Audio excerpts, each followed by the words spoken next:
ഈ അന്വേഷണ റിപ്പോർട്ടിന്റെ അടിസ്ഥാനത്തിൽ സജി ചെറിയാൻ ക്ലീൻ ചിറ്റ് നൽകുകയും ചെയ്യുന്നതും അതോടൊപ്പം തന്നെ അദ്ദേഹം മന്ത്രിസഭയിൽ തിരികെ വരികയും ചെയ്തത്. പക്ഷേ ഇപ്പോൾ ആ ക്ലീൻ ചിറ്റ് ഇല്ല എന്നതാണ് വസ്തുത. അല്ല, ഇതെന്താ പ്രശ്നം എന്ന് പറഞ്ഞു കഴിഞ്ഞാൽ സജി ചെറിയാൻ കുറ്റക്കാരനാണെന്ന് കോടതി വിധിച്ചിട്ടില്ല. സജി ചെറിയാൻ കുറ്റക്കാരനാണെന്ന് കോടതി വിധിച്ചിട്ടില്ല. അങ്ങനെ വിധിച്ചിരുന്നെങ്കിൽ നിങ്ങൾ പറഞ്ഞ പോയിന്റ് ശരിയാണ്. അങ്ങനെ കോടതി വിധിച്ചിട്ടില്ല. അപ്പോൾ കോടതി ഇപ്പോൾ പറഞ്ഞിരിക്കുന്നത് ഒരു അന്വേഷണം ശരിയല്ല എന്ന് കോടതി പറഞ്ഞു. ആ വീണ്ടും അന്വേഷണം നടത്താൻ വേണ്ടി പറഞ്ഞിരിക്കാം. അതിന് വേറെ നിയമവശമുണ്ട് എന്നുള്ളത് നമുക്ക് ഇനിയും പരിശോധിക്കാനുള്ള അവസരമുണ്ടല്ലോ.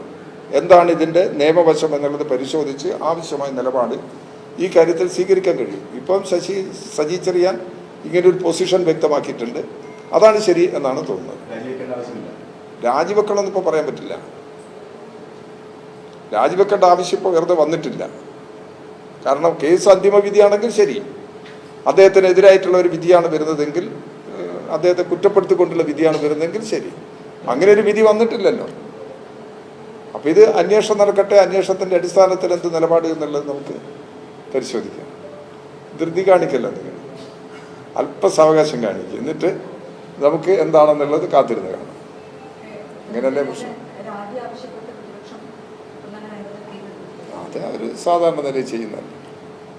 അത് പ്രത്യേകിച്ചൊന്നുമില്ല. പ്രതിപക്ഷം പറയുന്ന കാര്യത്തിനോട് നിൽക്കിക്കഴിഞ്ഞാൽ പിന്നെ ഇവിടെ വേറെ ഒന്നും ചെയ്യാൻ കഴിയുന്നില്ല. അത് അങ്ങനെ മാത്രമേ നമുക്ക് എടുക്കാൻ പറ്റുള്ളൂ. അല്ല, ഞാനൊരു വസ്തുത ചൂണ്ടിക്കാണിച്ചെന്നുള്ളൂ. അതൊരു വിമർശനമായിട്ട് പറഞ്ഞതല്ല. അതാണ് വസ്തുത. കോടതി സജി ചെറിയാൻ കേട്ടിട്ടില്ല. അപ്പം കോടതി ഇപ്പം അതൊരു കോടതിയുടെ കുറ്റമായിട്ടൊന്നും ഞാൻ പറയുന്നില്ല.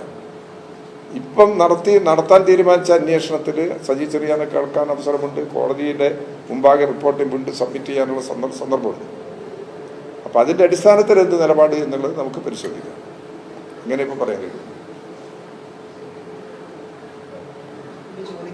ഞാനൊരു വസ്തുത പറഞ്ഞതാണ്. കോടതി ഇദ്ദേഹത്തെ കേട്ടിട്ടില്ല. കേട്ടിട്ടുണ്ടോ? ഇല്ല എന്നാണ് എൻ്റെ അറിവ്. കേട്ടിട്ടില്ല. അപ്പോൾ ആ സജി ചെറിയാനെ കോടതി കോർട്ടിൽ കേട്ടിട്ടില്ല. അപ്പോൾ അതും കൂടി, അങ്ങനെ ഒരു പ്രശ്നം കൂടി ഇതിനകത്തുണ്ട്. അപ്പോൾ അതും കൂടി പരിശോധിക്കട്ടെ.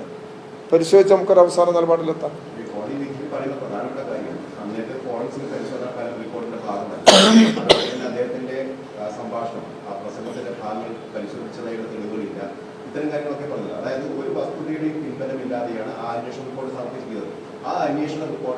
ഇതെല്ലാം കോടതി തന്നെയല്ലേ.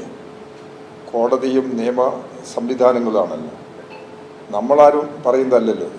അപ്പോൾ അതിൻ്റെ അടിസ്ഥാനത്തിലാണ് ഇപ്പോൾ കോടതി വീണ്ടും പറഞ്ഞിരിക്കുന്നത് അന്വേഷണം ചുമതലയുണ്ട്. ആ അന്വേഷണം വരട്ടെ. ആ അന്വേഷണത്തിന് വരെ റിപ്പോർട്ട് വന്നതിന് ശേഷം നമുക്ക് എന്ത് നിലപാട് എന്നുള്ളത് നമുക്ക് സ്വീകരിക്കാം. അതുവരെ കാത്തിരിക്കാം.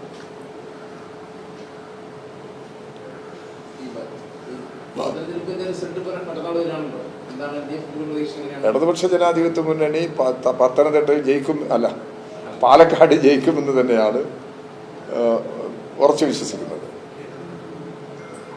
ഇനിയിപ്പോൾ എല്ലാം പെട്ടിയിലായി കഴിഞ്ഞില്ലേ, നമുക്ക് എണ്ണീറ്റ് നമുക്ക് അവസാനം തീരുമാനിക്കാം.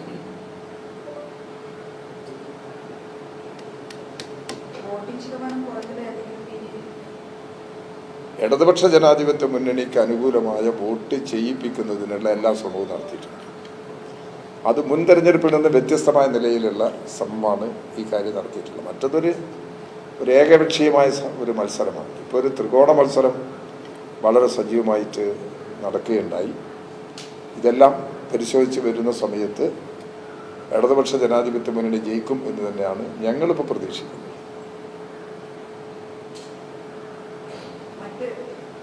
എന്താ ചേലക്കര ഇടതുപക്ഷ ജനാധിപത്യ മുന്നണി ജയിക്കുമല്ലോ. വയനാട് നല്ല നിലയിൽ ഇടതുപക്ഷ ജനാധിപത്യ മുന്നണി മുന്നേറും.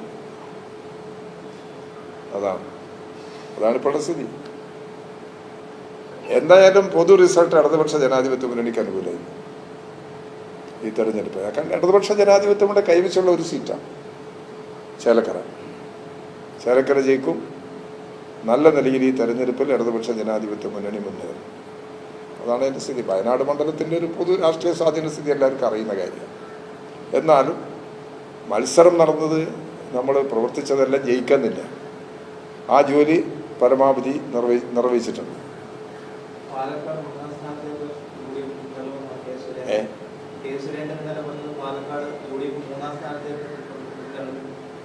വരട്ടെ. ഇനി എന്തായാലും നമ്മളിപ്പോൾ ഇതിൽ സംവാദത്തിന് അടിസ്ഥാനമില്ലാന്നാണ് എനിക്ക് തോന്നുന്നത്.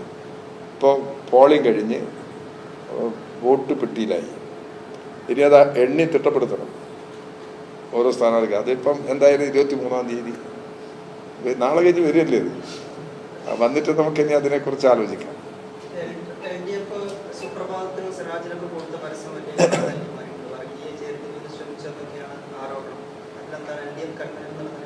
അല്ല, അതിൽ 2 പത്രത്തിൽ മാത്രമല്ലല്ലോ പരസ്യം കൊടുത്തത്.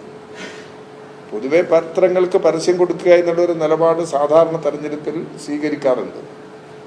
അതാണ് ഈ തെരഞ്ഞെടുപ്പിൽ സ്വീകരിച്ചിട്ടുള്ളത്. അതിലെന്തെങ്കിലും നിയമവിരുദ്ധമായിട്ട് എന്തെങ്കിലും വന്നിട്ടുണ്ടോ എന്നുള്ളത് അറിയില്ല, പരിശോധിച്ചിട്ടേ പറയേണ്ടി. SDPIയുടെ നേതാക്കൾ കോൺഗ്രസുമായി കഴിഞ്ഞ ലോക്സഭാ തെരഞ്ഞെടുപ്പ് കാലഘട്ടത്തിൽ ചർച്ച ചെയ്തായിട്ട് നടത്തിയത് വെളിപ്പെടുത്തിയിട്ടുണ്ട്. പക്ഷേ പാലക്കാടോ അല്ലെങ്കിൽ നമ്മൾ കാണേണ്ടുന്ന ഒരു വിഷയം, ഇന്ത്യയിൽ മതരാഷ്ട്രവാദത്തിന് വേണ്ടിയുള്ള വലിയ ശ്രമങ്ങൾ നടക്കുകയാണ്. RSSന്റെ നേതൃത്വത്തിലുള്ള സംഘപരിവാർ ശക്തികൾ മതരാഷ്ട്രവാദം ഉയർത്തിപ്പിടിച്ച് നിൽക്കുന്നവരാണ്.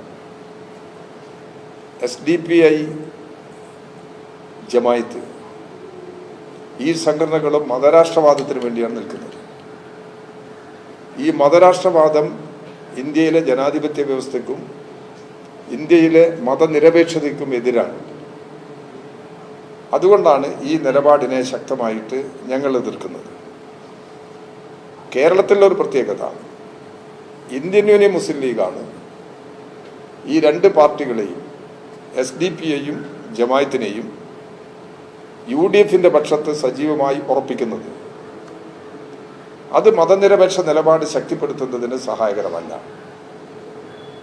അതാണ് ഞങ്ങൾ തുറന്നു കാണിച്ചിരിക്കുന്നത്. അപ്പോൾ സ്വാഭാവികമായും മതനിരപേക്ഷമായി ചിന്തിക്കുന്ന എല്ലാ രാഷ്ട്രീയ പ്രസ്ഥാനത്തിലും മതനിരപേക്ഷമായി ചിന്തിക്കുന്നവരുണ്ട്. അവർക്ക് ഏതാണ് ശരി എന്നുള്ളത് തിരിച്ചറിയാൻ കഴിയുമെന്നാണ് ഞങ്ങൾ പ്രതീക്ഷിക്കുന്നത്. അപ്പോൾ ഒരു കാരണവശാലും വർഗീയവാദികളെ പ്രോത്സാഹിപ്പിക്കാൻ പാടില്ല. വർഗീയ ഭീകരവാദം ഉയർത്തുന്ന നിലപാട് ജനങ്ങളുടെ നിലനിൽപ്പിന് തടസ്സമാണ്. അത് ഒഴിവാക്കുകയാണ് വേണ്ടത്. അത്തരമൊരു സമീപനം സ്വീകരിച്ചുകൊണ്ടാണ് ഇടതുപക്ഷ ജനാധിപത്യ മുന്നണി മുന്നോട്ട് പോകുന്നത്.